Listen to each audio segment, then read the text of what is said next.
Saudara-saudari yang saya kasihi, salam sejahtera untuk kita semua.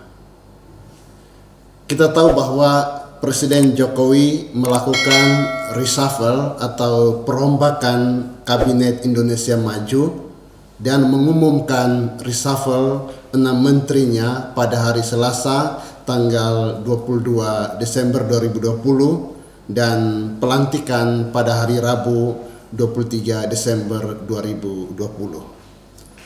Keenam menteri baru ini adalah: 1. Tri Risma Harini, Wali Kota Surabaya ini diberi mandat sebagai Menteri Sosial. Yang kedua, Sandiaga Salahuddin Uno sebagai Menteri Pariwisata dan Ekonomi Kreatif.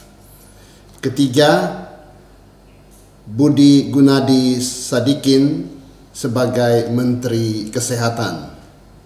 Keempat, Yakut Khalil Qomas atau lebih dikenal sebagai Gus Yakut, Ketua GP Ansor, diberi mandat sebagai Menteri Agama. Kelima, Wahyu Sakti Trenggono sebagai Menteri Kelautan dan Perikanan. Dan yang keenam, Muhammad Lutfi sebagai Menteri Perdagangan. Menarik bahwa sekitar 1 jam sebelum pengumuman reshuffle kabinet, Presiden Jokowi mengunggah pesan khusus di akun Twitter dan Instagram resmi miliknya. Pak Jokowi berkata, "Yang lalu biarlah berlalu, menjadi kenangan juga pelajaran. Kita menatap hari esok dengan tekad, semangat, dan memancang harapan yang baru." Unggahan itu pun disertai ilustrasi gambar pemandangan alam. Dalam pemandangan itu tampak matahari yang baru saja terbit yang bersinar keemasan pepohonan dan sawah serta rel kereta api. Rupa-rupanya Pak Jokowi memiliki suatu tekad, semangat, dan harapan yang baru dalam memasuki tahun baru 2021. Harapan baru agar Indonesia memancarkan matahari atau cahaya baru di tahun baru dan seterusnya.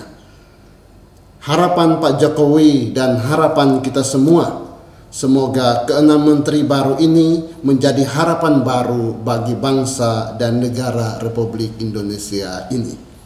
Semoga mereka menjadi cahaya yang bersinar dalam NKRI ini.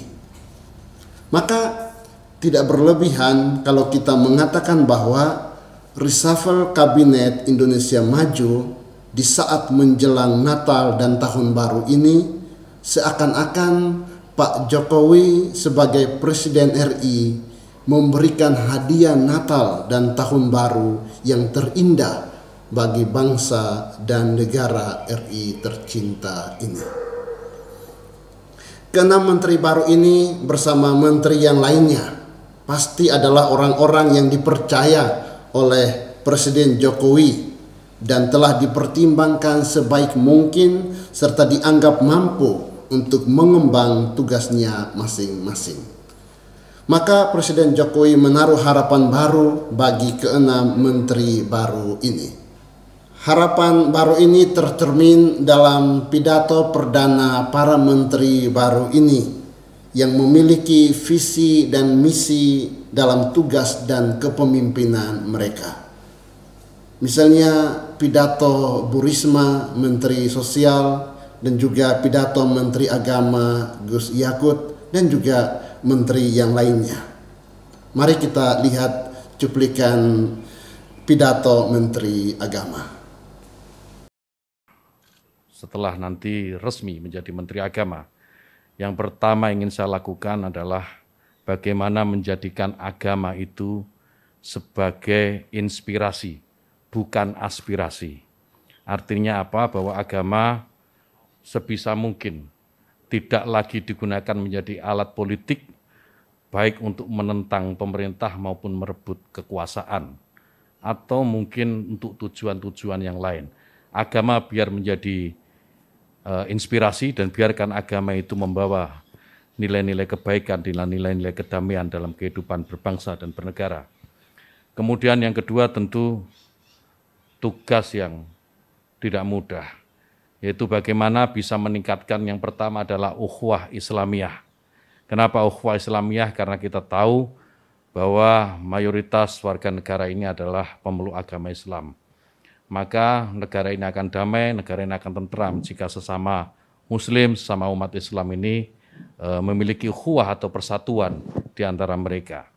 Yang kedua, meningkatkan ukhuwah watoniyah atau persaudaraan sesama warga bangsa. Kenapa ini penting? Karena kita tahu bahwa Indonesia ini merdeka, Indonesia ini lepas dari jajahan kolonial, itu karena perjuangan oleh semua agama, bukan hanya Islam. Umat Muslim, kaum Kristiani, Hindu, Buddha, Konghucu, dan semua agama yang ada di Indonesia, pada waktu pergolakan kemerdekaan mereka terlibat. Sehingga maka penting ukhuwah watoniyah ini kemudian kita bangkitkan kembali, agar tidak ada satu kelompok pun, tidak ada satu agama pun yang mengklaim merasa paling memiliki negara ini.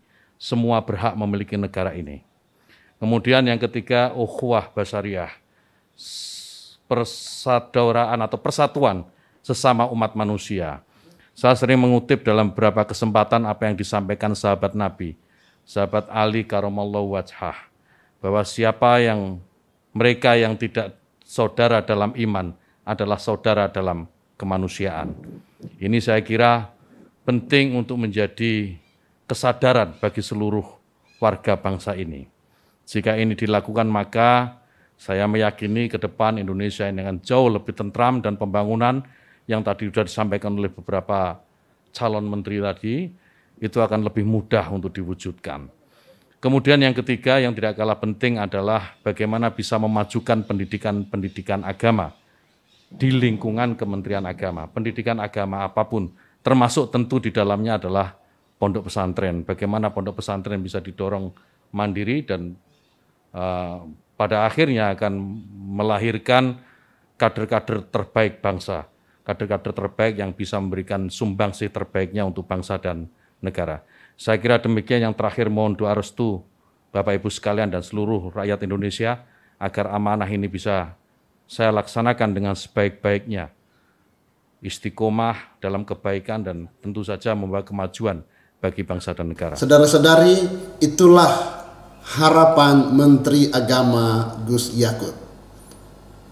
1. Agama harus menjadi inspirasi, bukan aspirasi. Yang kedua, tidak boleh ada satu kelompok pun atau satu agama pun yang mengklaim merasa paling memiliki negara ini. Semua berhak memiliki negara ini. Yang ketiga, mereka yang tidak saudara dalam iman adalah saudara dalam kemanusiaan. Ini harus menjadi kesadaran seluruh warga bangsa ini. Jika ini dilakukan, ke depan Indonesia akan jauh lebih tentram dan pembangunan akan lebih mudah dilakukan atau dilaksanakan. Super dan mantul Pak Gus Yakut. Saudara-saudari yang beragama Katolik dan Protestan, mari kita merayakan Natal dengan penuh sukacita sambil mendoakan keenam menteri baru ini serta menteri yang lainnya, dan juga mendoakan Presiden Jokowi dan berdoa untuk bangsa dan negara kita ini. Dan bagi siapa saja yang menonton video saya ini, selamat Natal bagi yang merayakannya, dan selamat Tahun Baru 2021. Semoga di tahun yang baru kita semua senantiasa diberkati.